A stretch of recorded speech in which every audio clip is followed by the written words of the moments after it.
Sound off for Chesterfield. Chesterfield. Low in nicotine, highest in quality, best for you. Chesterfield brings you Dragnet.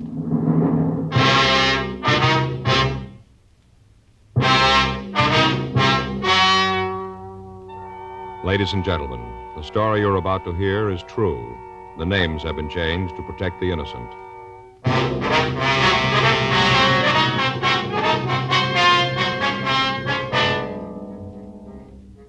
You're a detective sergeant. You're assigned to robbery detail. A hold-up man has robbed the owner of a neighborhood grocery store. The victim has been beaten unmercifully with a sawed-off shotgun. The assailant has escaped into the city without a trace. Your job? Find him. Smokers by the thousands are now changing to Chesterfield, the only cigarette ever to give you 1, proof of low nicotine, highest quality. 2, this proven record with smokers. No adverse effects to the nose, throat, and sinuses from smoking Chesterfield. Chesterfield, regular or king size, low in nicotine, highest in quality, best for you.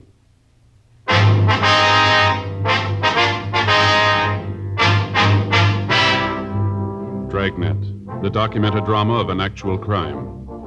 For the next 30 minutes, in cooperation with the Los Angeles Police Department, you will travel step by step on the side of the law through an actual case transcribed from official police files. From beginning to end, from crime to punishment, Dragnet is the story of your police force in action.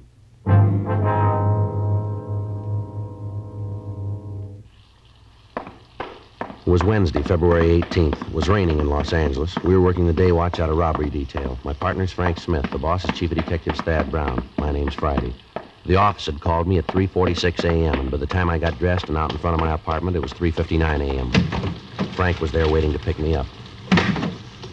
What's the best way to get there? Down the freeway, I guess, and cut over on the Liso, huh? All right. Who called you, the hospital or the office? The office said that Bailey had regained consciousness. We might be able to talk to him now.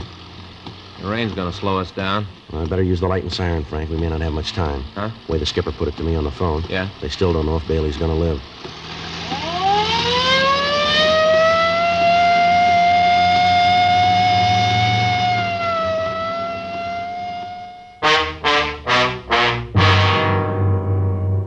Raymond Bailey was 62 years old. He owned and operated a small neighborhood grocery store on the corner of Whitman and Beacon Streets. 2 days before, on Monday night, a man had entered the store and at the point of a sawed-off shotgun had robbed Bailey. After emptying the cash register and the safe, he'd slugged the elderly man with the barrel of the gun and he'd fled. Bailey had been rushed to Georgia Street Receiving Hospital and then transferred to the county hospital for treatment. For the past 2 days, he'd been under a heavy sedative and he'd been in a coma. He was suffering from a skull fracture, cuts, and bruises. His condition was listed as critical, and we'd left word to be called the minute he regained consciousness. 4:26 a.m. We got to the hospital. We went up to the 4th floor. We met and talked with the doctor who'd been taking care of Bailey. He told us that the patient had just been given another shot to ease the pain and that he'd probably drop off to sleep. We went into the hospital room and walked over to the side of the bed. It was a few minutes before the old man started to talk. I'll tell you what I remember. All seemed kind of far away, like I read about it in a book. Not like it really happened to me. All right, sir, if you just tell it in your own words, if you can. What time is it? It's 4:45, Mr. Bailey. Who's that? I'm Frank Smith. Oh, you a policeman, too? Yes, sir. Oh, 4:45, huh? That day or night? It's in the morning, sir. Uh-huh. I sure been out. If you'd tell us what happened, sir. How many of you are there in here? With just the two of us. Yeah. Way they got my head all bandaged, can't see. Say, officers. Yes, sir? Doctor said this is Wednesday.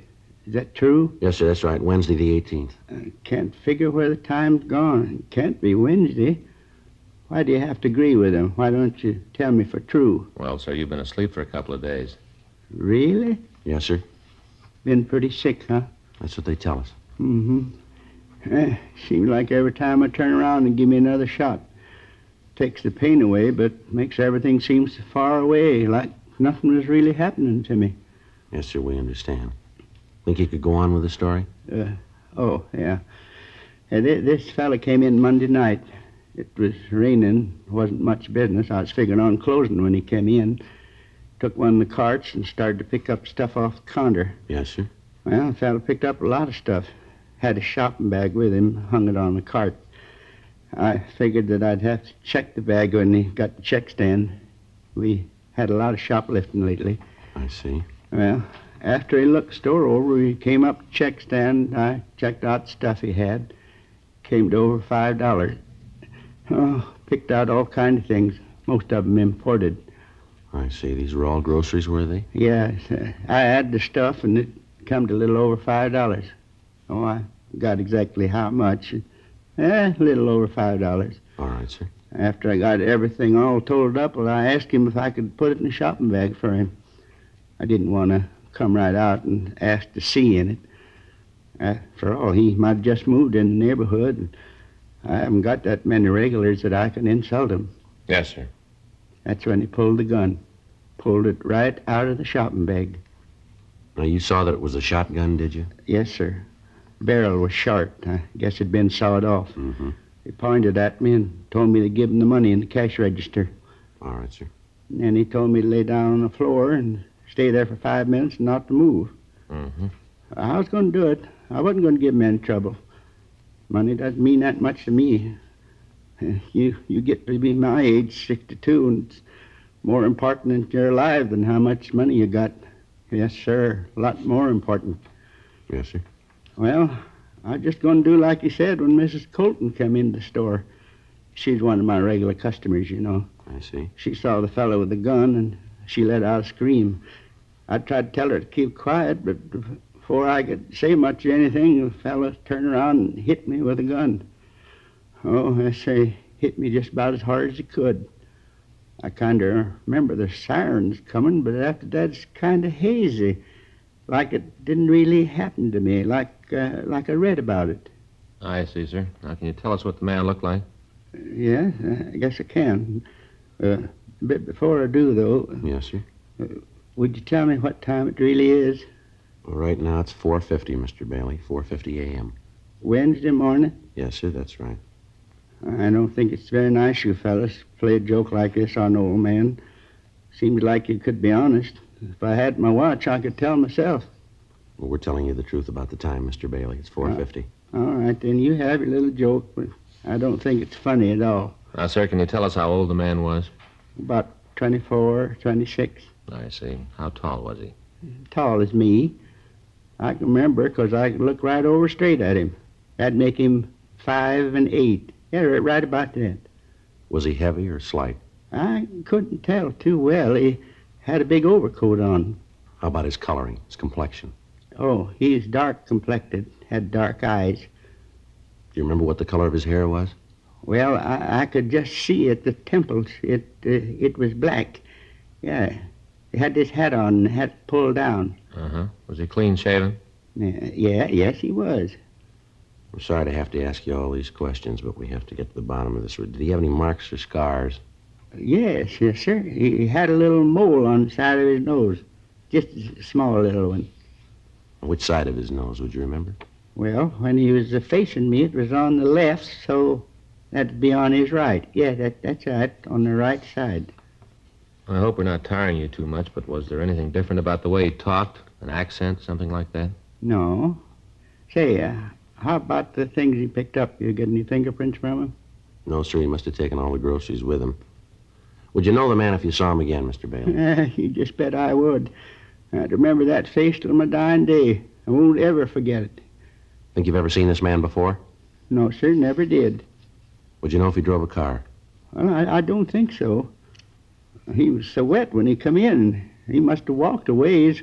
And like I said, his shoulders are just soaking wet. Yes, sir. We'd like to have you look at some pictures when you feel a little better, Mr. Bailey. You just bring 'em on. You got a picture of that young hoodlum, I'll know it. All right, sir. We're going to have to come back and see you. You ought to try to get some sleep now. We appreciate your cooperation here. Well, I suppose I should. Last couple of minutes, you fellas been getting a little further away from me. Seems like none of this is happening to me, just like I'm dreaming it. Oh, we'll be back to see you, sir. Is there anything you need? No, sir, not a thing. All right, fine. Thanks very much, and you get some rest now. Yeah, I'll try. Say, hey, one thing you could do for me. What's that, sir? Would you ask the nurse to come by? I think the joke is funny, but you fellas carried it on too far. I'd like to know what time it really is. All right, Mr. Bailey. We'll send her in. Thank you. Goodbye, sir. Goodbye. Goodbye. Pardon me, nurse. Yes? What if you check Mr. Bailey in there? He'd like to know what time it is. He's been asking the same question the last 2 days. He won't seem to believe any of us. Mm-hmm. But you know where you could find Dr. Cardell? Yes, sir, just down the hall, 2 doors past the turn. Thank you very much. Sure like to find out when he'll be able to look at those mug shots. Yeah, it's got a good description. Gonna make it easier. Yeah. I guess this is it. 2 doors past the turn. Yeah. Come in. Sorry to bother you again, Doctor. That's all right. What can I do for you? We were wondering when it would be possible for Mr. Bailey to look at some pictures for us. I mean, when he's well enough. Well, with the way he's been reacting to treatment, he'll live. Yes, sir. But you saw the bandage. Yes, sir. He's totally blind.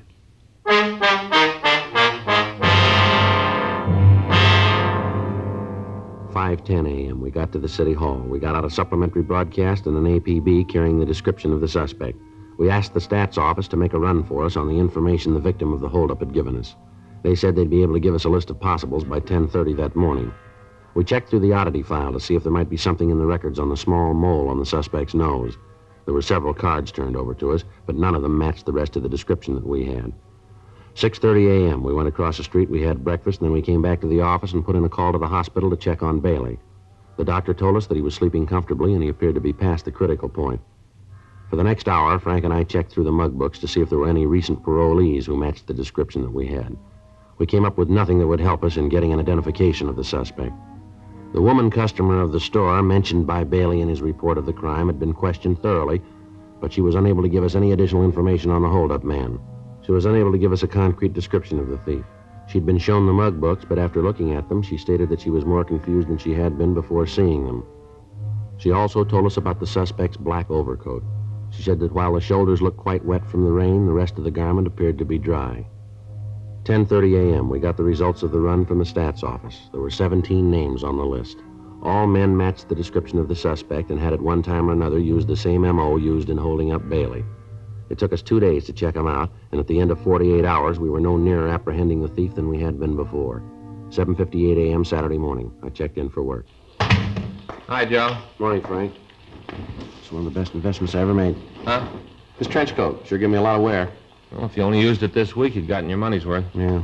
Sure is the answer to the rain question, though. I've been wearing that plastic coat of mine so long, I'm beginning to feel like a package of frozen food. Yeah, you look like it, too. Yeah? Anything in the book? No. I talked to Stoner this morning, thought for a minute he had something for us. What's that? Well, I picked up a kid down on 7th yesterday. Tried to heist a liquor store. Manager pulled a gun and held him. Stoner answered the call. But at first, it might be the guy we're looking for. Didn't check out, though, huh? No. Kid just got in town yesterday morning, broke and hungry. You know, I got to thinking about that Bailey thing last night. Yeah? Well, what he said about the suspect's coat. What do you mean? Well, you remember that Bailey said the guy didn't look very wet, just the shoulders on the coat. Well, no, Joe, Bailey didn't say exactly that. He said the shoulders on the coat looked wet, but it was that woman customer we talked to, that Mrs. Colton. She's the one that told us the coat looked dry except the shoulders. Yeah, well, that's the point I'm trying to make. I don't remember who said it. But if just his shoulders were wet, the way the rain was coming down out there, he couldn't have walked far and come in out of it that dry, could he? No. There's no bus or streetcar lines within 6 blocks of Bailey's store. We know he doesn't live close to the store. He had to come in a car. Nobody saw one, though. Yeah. Yeah. Well, it's happened before. I guess it's the same thing you're thinking, huh? Well? Could have took a cab, huh? Maybe. Well, let's run it down. It's better than standing still. There are 22 taxicab companies listed in the phone directory, all serving the downtown Los Angeles area. Each of these companies may have from 6 to several hundred cabs in service at any given time. Each driver might make as many as 6 trips an hour. In wet weather, the cab traffic is almost double that of any normal day. As a result of the number of possibilities, Frank and I spent the next week going through driver's way bills, checking for a cab that dropped off a customer near the corner of Virgil Avenue and Bimini Place at approximately 9:30 p.m. on the date of the robbery. After checking the reports, we came up with one trip that looked good. A driver had picked up a passenger at the corner of Mariposa and Wilshire Boulevard and had dropped him 1 block from Bailey's store, waited for him, and then driven him downtown. We checked with the traffic manager of the cab company, and we found that the driver could be located at a cab stand out on Wilshire Boulevard. Frank and I drove out to see him. We gave him the description of the suspect and asked if he'd ever seen anybody who matched it. Yeah, I remember him. A little guy. I picked him up out on Wilshire. I remember because he wanted out on a corner. And I thought it was funny that he didn't want me to let him out in front of wherever it was he was going. Did you wait for him? Yeah, he gave me a sawbuck and said for me to wait. I dropped the flag and, I guess it was about a half an hour later, he came running back to the cab. Jumped in, told me to take him down to First and Spring. Let him out there. Remember him pretty good now. Had a big shopping bag. I see. Do you know where he went when he got out of your cab out on Bimini? No, I think it was an apartment out there. The way the rain was coming down, I didn't stick my head out to watch him. How about when you dropped him off downtown? You see where he went then? No. You think you'd know this man if you ever saw him again? Not sure. He wore his hat kind of down over his face, dark in the back of the cab. Might know him, then maybe I wouldn't. I'd like to have you come downtown and look at some pictures if you would, see if you can spot him for us. Sure, I got to get cleared through the dispatcher first. That's all right. We'll take care of that. Say, what's this guy done? Something pretty bad, huh? Well, we want to talk to him. Going to a lot of trouble just to talk to a guy. Come on, you can tell me. I won't spread it around. What's a beat? What's he done, huh? That'll be a little better if we talk to him about it. Okay, that's the way you want to play it. I don't want to get nosy. I'll get you cleared with the dispatcher. Okay. I'd like to have you show us the apartment you think the man might have gone into, if you would. Sure, glad to do anything I can to help. Oh, say about those pictures. Yeah. Sure was dark that night. I hope I can point him out. Yes, sir, so do we.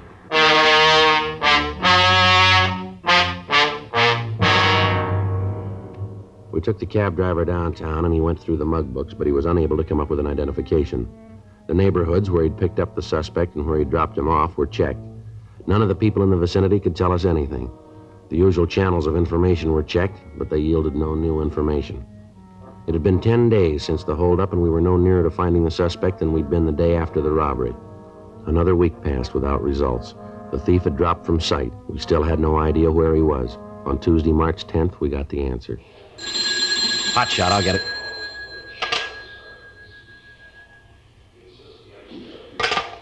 Anything? Yeah, he just hit again.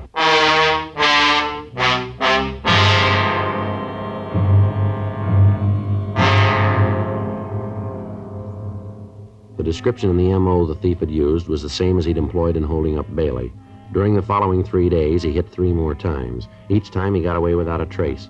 From the information we were able to get, it became apparent that he was using taxicabs to get to and from the scene of the holdups. We checked the cab companies and got their full cooperation. They agreed to help us as much as they could, but explained that with the tremendous volume of business that they handled each day, it would be almost impossible to check every passenger that the drivers carried. We got out printed descriptions of the suspect, giving detailed information of the hat and the coat that he wore, the shopping bag that he carried, and the fact that he asked the drivers to wait for him. Another week passed without results. The bandit had stopped operating. Thursday, March 19th, 3 additional teams of men were assigned to the case, and a rolling stakeout was set up in the general area where the holdup man had been working. Additional cars were planted at the cab stands along Wilshire Boulevard and in the vicinity of First and Spring Streets. Another 2 days passed. On Thursday, March 21st, Frank and I were sitting in our car, staked out at the cab stand at the corner of Wilshire and Leeward, 8:46 p.m. That looks like it's going to rain again. Yeah. Those clouds have been moving in all afternoon. Pretty black, aren't they? Yeah. Sure cold, too. Mm-hmm. Attention all units. All units. 9648 Eldon Place, a 211 code 3. All units in the vicinity of 9648 Eldon Place, a 211 code 3. Let's go. Right. Couple blocks over. Yeah. Well, this is 9400. Should be 2 blocks down from here. Right. Better hold it. There's a cab headed this way. You see who's in it? No, he's pulling over to the other side. I'll take a look. Yeah, might be. You want to check it? Yeah. All right, I'll swing around. And that cab's taking off, you see it? Yeah, he's up ahead, just turning off on Wilshire. See him? Yeah, I hope we don't lose him. There's only 1 man in the back seat. You get a good look at him when we pass? Not too good, no. Hat pulled down, that's about all. See him? Yeah, there he is, up ahead. Yeah, probably pulled a gun on the driver. All right, stick to him now. Yeah. It looks like he's headed for MacArthur Park. Yeah. Turn right. Yeah. There's a cab. Come on, pull up. Come on.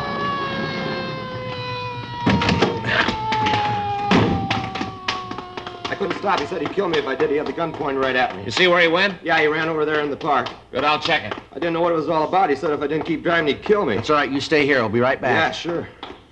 Joe. Yeah. You see him? No, he got away. Maybe we got something to go on. Yeah? He dropped his shotgun.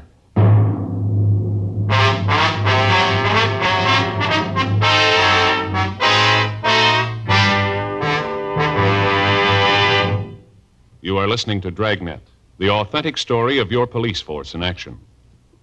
Smokers by the thousands are now changing to Chesterfield, the only cigarette ever to give you one, proof of low nicotine, highest quality. Chemical analyses of the country's 6 leading brands confirm that. 2, the only cigarette ever to give you this proven record with smokers. Again and again, over a full year and 1/2, a group of Chesterfield smokers have been given thorough medical examinations. The doctor's reports are a matter of record. No adverse effects to the nose, throat, and sinuses from smoking Chesterfield. A responsible independent research laboratory supervises this continuing program. Chesterfield, the only cigarette ever with a record like this. Chesterfield, best for you.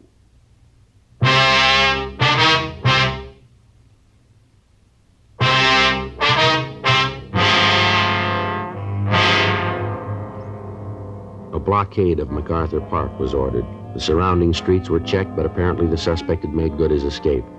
The crime lab crew was called, and they came out and went over the cab for physical evidence. In the back seat of the cab, we found the shopping bag that the thief had carried. It was a plain brown paper bag with heavy cord handles. There was no way of tracing it.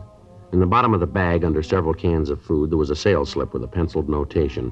One of the prices that had been rung up had apparently been wrong, and after the total had been made, a credit to the customer had been deducted. There was no market name on the slip and no address, just the penciled notation. The shotgun and the cans of food were checked for fingerprints, but those that were found were so badly smudged that they were useless. The serial number was checked with gun records, and we found out that the gun had been reported stolen 3 months previously. We went out and talked to the man who'd made the report, but he couldn't help us. Lieutenant Lee Jones made photographs of the serrated edge of the sawed-off barrels, and they were booked as evidence. We checked at the store that had been robbed, but they told us that the sales slip wasn't theirs. Monday, March 23rd, we started out to find the store that had made out the slip.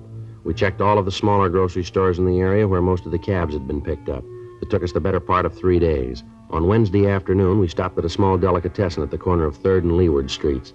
The manager there told us that he didn't recognize the slip, but he said that it could have come from their cash register. He asked us to wait while he called his wife. She came over to the store, and we showed her the receipt. Yeah, that's one I made out. The customer bought 4 cans of tomato sauce, and I made a mistake on the register. I overcharged him a penny on each can. He noticed that he made quite a scene. It was pretty embarrassing. I apologized, and I gave him a credit. Do you know the man? Yeah, he comes in quite often, once, twice a week. Does he live in the neighborhood, would you know? No, I can't tell you that. He just comes in, then he leaves. Do you know his name? No, I don't. He drive a car?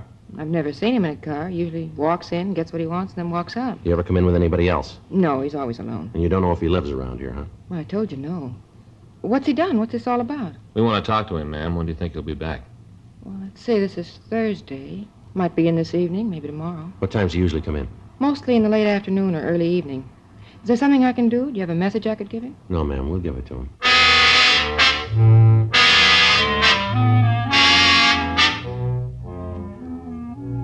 We called the office and told them where we were. Sergeants Murphy and Rafferty were sent out to help us cover the place.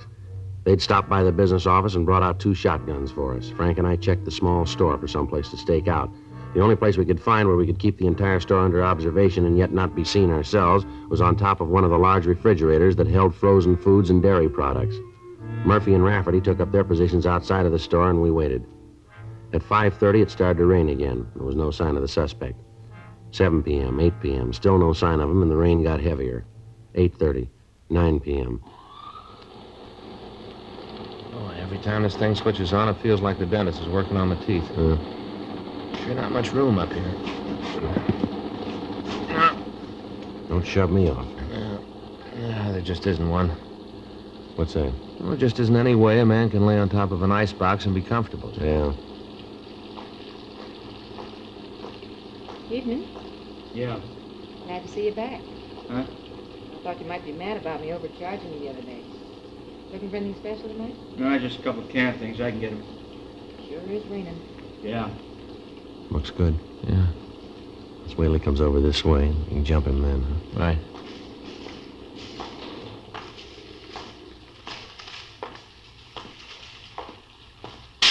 right, now. Hey, what's going on? Watch it, Joe. Let's go. There he goes. All right, police officer, hold it up. He isn't going to stop, Joe.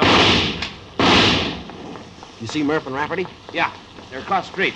Looks like he's going in that apartment. Come on. All right, take it easy. He should be in there. He is. All right, cover me. Right. All right, give it up, mister. Get away from me, cop! You come after me, I'll kill you! Come on downstairs. You're going to save yourself a lot of trouble. You okay, Joe? Yeah. He's still alive. You want to call the ambulance? Yeah. Who told you? Who tipped you off? You did. I never talked in my life. I wasn't even worried. You were once, fella. What about it? 4 cents.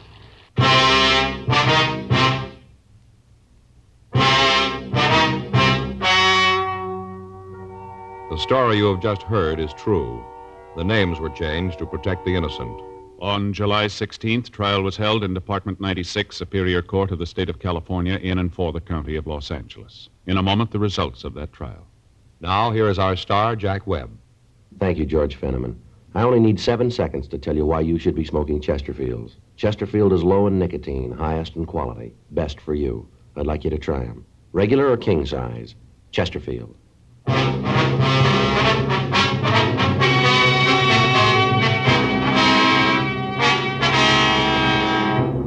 Earl Russell Craig was tried and convicted on 3 counts of robbery in the first degree and 1 count of assault with a deadly weapon. Robbery in the first degree is punishable by imprisonment in the state penitentiary for a period of not less than 5 years. Assault with a deadly weapon is punishable by imprisonment for a period not to exceed 10 years. Ladies and gentlemen, this week in Detroit, a group of men are gathered for the 60th annual conference of the International Association of Chiefs of Police. Dragnet sends best wishes to the top law enforcement officers in the nation and thanks them for the protection they daily give to our homes and families. May this conference be the best one they've ever had.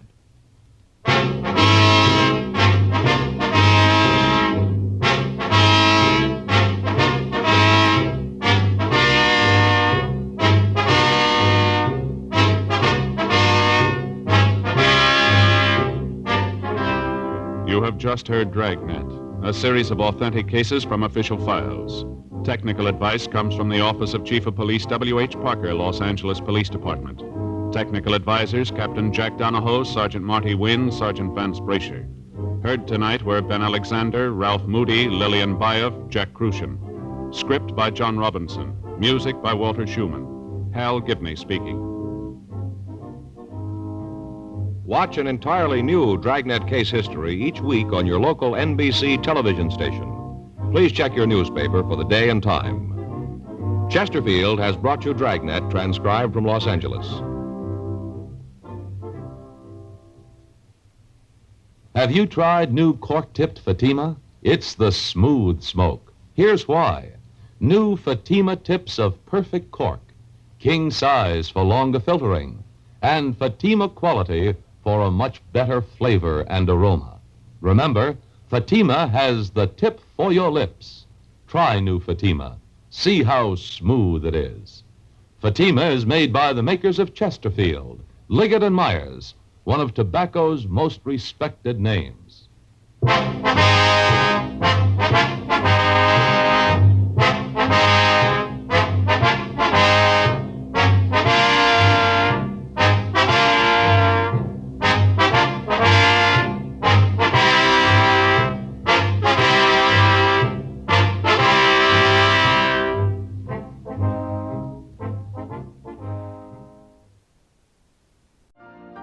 You've been listening to the OTR Gold Network.